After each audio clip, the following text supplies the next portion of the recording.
it's too hard. Life isn't fair. These things in life are not easy for me. You look to your left and you look to your right and you start to judge yourself off other people.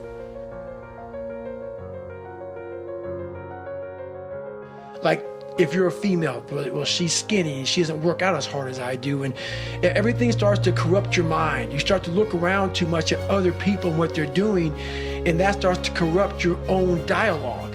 We are judging ourselves against too many fucking people.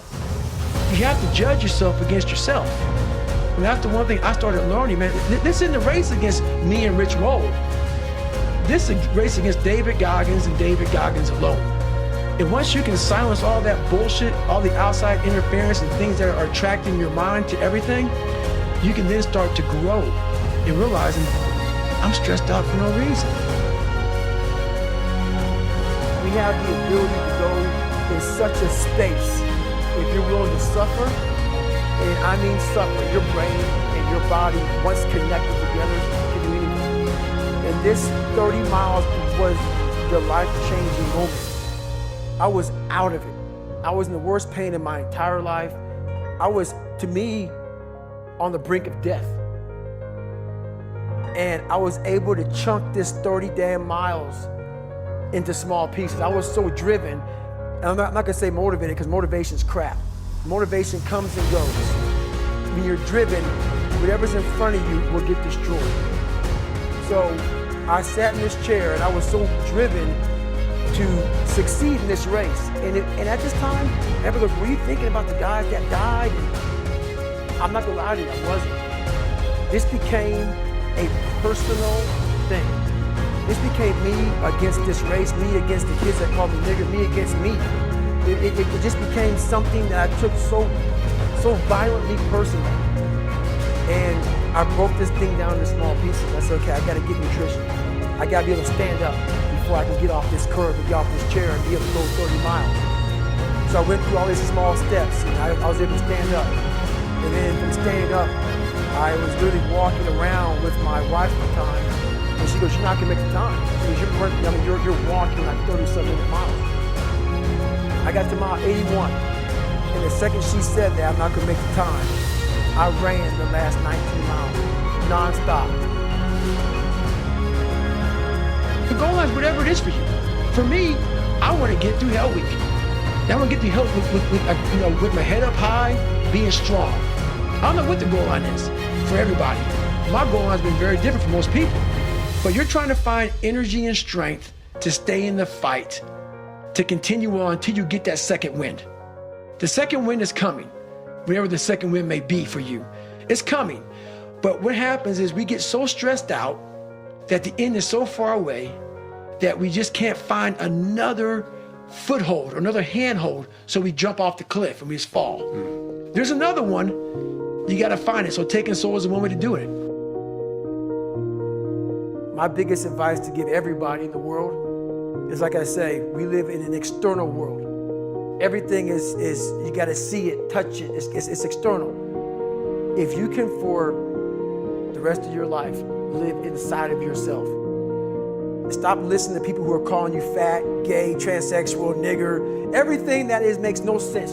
All these insecure people putting their insecurities on you, you gotta flush it out. You gotta just be whoever the hell God or whoever the hell you believe in. If you believe in nothing but yourself, I don't care what it is. You gotta take everything and throw it away. You have to believe in one thing, and that is yourself.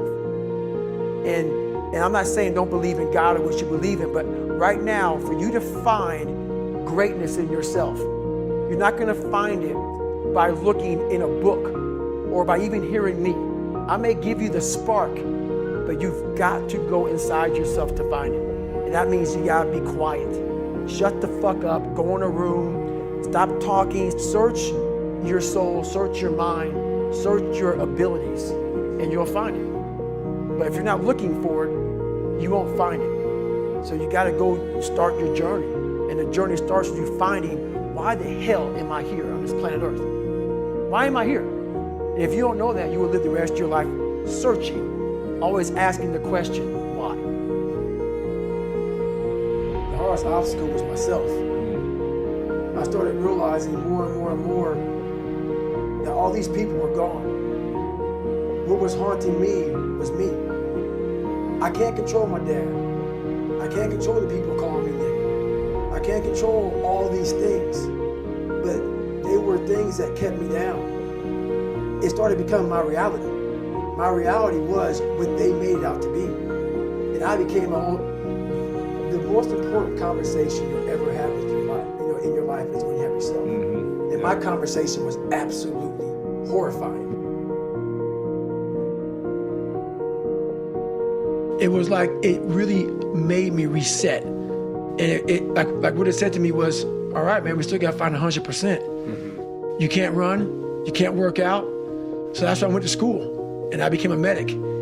Stuff like that. I started doing all, I literally reset. So I'm always in constant pursuit of my 100%. Whatever that is, if I can't run anymore, I wanna see what else I can do. So I was real proud of how I handled that when my whole life got stripped from me, and I was at like 20 years in the military, and my life was getting stripped, man. And I couldn't run, I couldn't work out, I couldn't do shit anymore. And I didn't lose my shit. All that training I'd gone through, mental training I'd gone through, I was able to utilize it to find a lot of peace in myself, a lot of joy, and a lot of self-fulfillment. In my mind, I was always afraid. My whole life I was afraid, but I had this fucking voice, this conscience that would always be battling me, saying, hey, you gotta get up and do something. We all have these feelings in our bodies, in our minds, in our souls. I act on mine. A lot of us who are afraid of something, we allow our minds to choose the path of least resistance, so we go a different route. I'm afraid of something, it's telling me you must do this thing. You must do that. Yeah. You have to go that way. And most of us don't understand that mentality. We go left and we wonder why we haven't fulfilled something in our lives. It's because we continue to take the journey that is mapped out.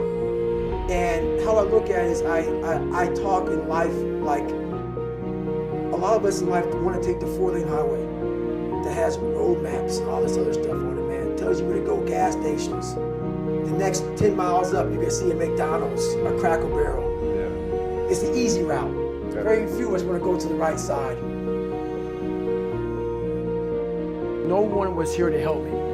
And the feeling I had every morning, I started shaving my head when I was 16 years old. And the feeling I had every morning, I looked in the mirror, was horrible. And I didn't want to feel like that anymore. And how I felt was a kid going nowhere, a kid that was scared. And most kids will accept that and look for help. But the best thing that happened to me, no one helped me. No one felt sorry for me. No one looked at me and said, like this day and age, they'll take you in and they'll tell everybody, stop picking on this person. Back then, they didn't care. The KKK marched in our 4th of July parades. They had to stay 100 yards back, but they marched in it. Wow. That's how this town was. And my mom cared about me, but my dad took our soul. And she did the best she could. I had to figure out I wasn't gonna be a punk kid all my life.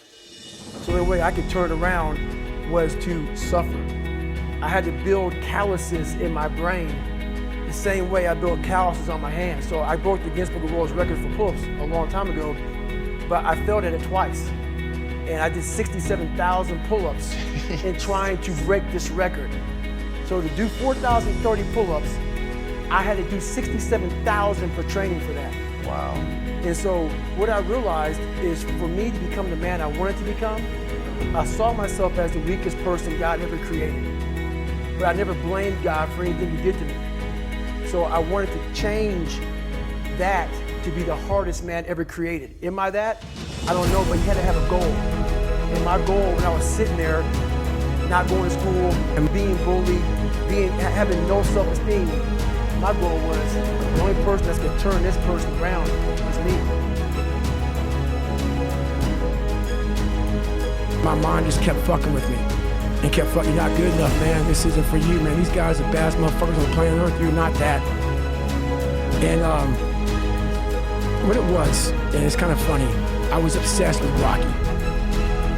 Rocky 1 in particular. And when I was a kid, I'd come home every day and I'd watch this fucking show, Rocky. And I would fast forward with the little VHS tapes to round 14. Round 14 fucked me up like nobody's business. Why? This song came on, right? So when I broke the pull-up record, I listened to the song for 17 hours. It's 2 minutes and 13 seconds. And I'm able to visualize and dream like nobody's business. And I know that I can create a vision that many people can't. And I work for it. So the vision I had was when Apollo Creed beat the fucking shit out of Rocky, beat the shit out of him, he kept fighting. He was a dumb fighter, couldn't read, that was me. Couldn't read, couldn't write, just punchy, everything about him. And Apollo beat the shit out of him. He was in that corner, and everybody was saying, stay the fuck down. And him getting up, Apollo Creed raised his arms up in the fucking air, turned around, thought he wanted to fight. He turns around and sees this guy getting up, and it was the face of Apollo Creed that changed my life. The face of Apollo Creed. It was like, just by that motherfucker getting up, not winning, just by him getting the fuck up, Apollo Creed was his champ, he's the best. Rocky had taken his soul, had literally taken his soul. His head goes down, he looks at him like, what the fuck are you? I wanted to be that, not Rocky.